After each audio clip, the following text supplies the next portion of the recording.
Okay, so I'm starting off with my airplane fold to the house fold to the boat fold, and then I'm going to tear off that little rectangle and fold the paper in half.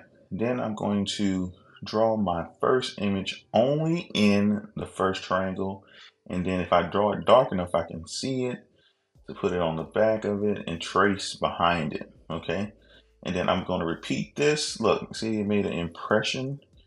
Make sure I have it really, really dark on this side. I might have to actually make sure it's dark on the other side. And then look, I go over and I trace the back again.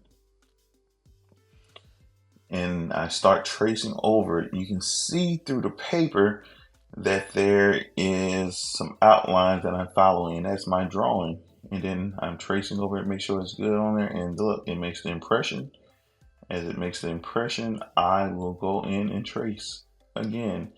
This is creating a foamal symmetry in between each of the lines, and we are going to again do the same thing each time repeating.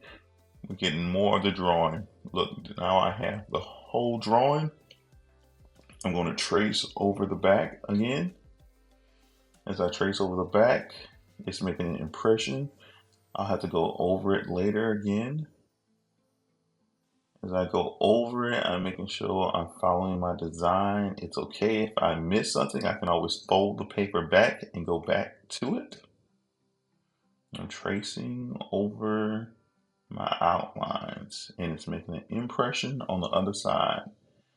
We're making this perfectly formally balanced. That's going to create radial balance. Open it up, tracing over it again.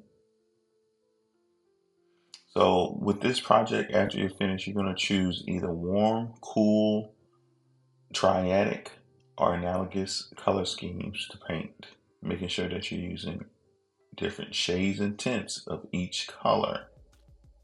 Okay, they shouldn't have any gray in the painting, and it should be neatly done. Thank you. Hope you enjoy.